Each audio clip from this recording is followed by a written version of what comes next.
Residents of San Jose and Occidental Mindoro launched a week-long protest action to protest the power crisis in the province.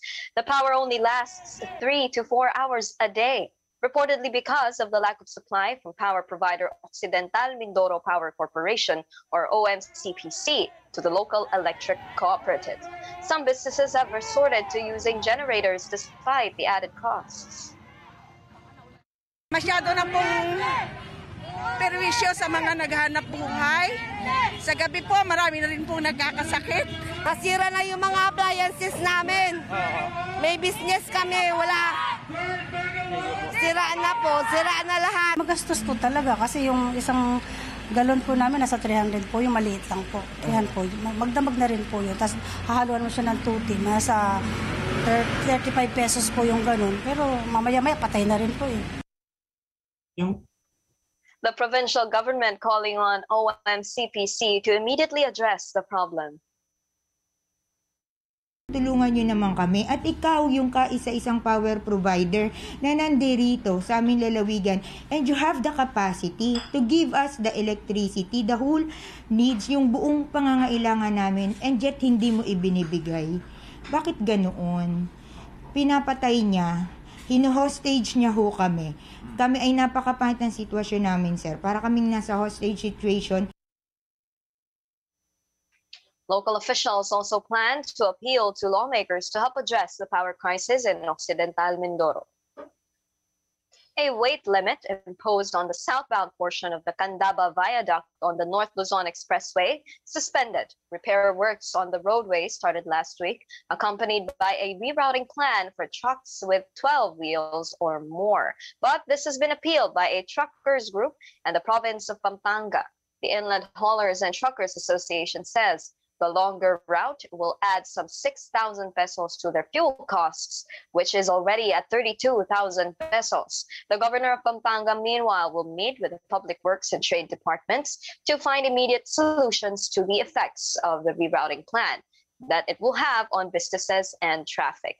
The NLEX management says the repairs on the viaduct can no longer be delayed to ensure the safety of the driving public.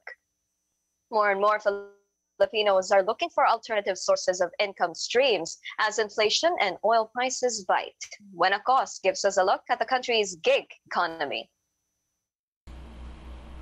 Irregular, project-based, and demand-driven jobs from online and informal job markets make up what is dubbed the gig economy, and it's helping more and more Filipinos tide over rising costs and expenses.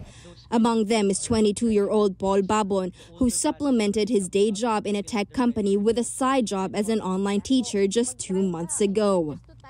As long as I can go with this part-time job, hopefully mawawala na yung worries ko because of this inflation. Christine Concepcion left her regular job to work full-time as a freelance online English teacher. She's been enjoying the perks of working in the gig economy for 8 years now. The more you teach, the more you earn. So, nasa sayo talaga. Economist Nicolas Mapa said the gig economy has accelerated in the wake of a pandemic that forced Filipinos to work remotely via the internet. It does bring a different edge to the spending or the consumption side. It helps the overall economy grow because of its dynamism. Often offering more flexible working hours and more competitive rates, Marife Elambayo was able to buy a second-hand SUV from her income selling cooked and baked goods online. But the gig economy also comes with pitfalls. Gigs offer no security of tenure, and social service benefits and taxes must be filed on your own. Jason Reyes has been working 20 years on one job on top of another, freelancing as a coordinator and editor. Despite steep rates, he now feels the lack of security as a father of a young daughter. Ang problema mo lang naman lagi is, ngayon meron ka, hindi mo alam kung saan ka maghahanap naman next time. Mapa said the government needs to step up in the rapidly expanding gig economy to help Filipinos maximize it and safeguard them from risks. As this market evolves, as the gig economy grows, there needs to be an increasing presence for the government to at least safeguard most people.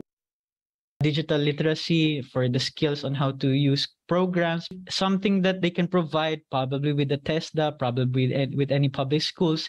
Maybe they can offer more of those things, especially if they want to connect more to a more internationalized database ng mga programs, because at least based on my experience when I was in college, medyo outdated kasi yung mga tinuturo nila regarding computer literacy. And now we're experiencing the effects of it right now. And that's usually the problem. We're not usually up to date with the education system. President Marcos Jr.'s Private Sector Advisory Council earlier said it would help the government create more jobs and boost digitalization in the next 6 years. The council said it will work closely with the government on priority areas to allow them to revitalize an economy that all Filipinos will benefit from. Buenacos, ABS-CBN News.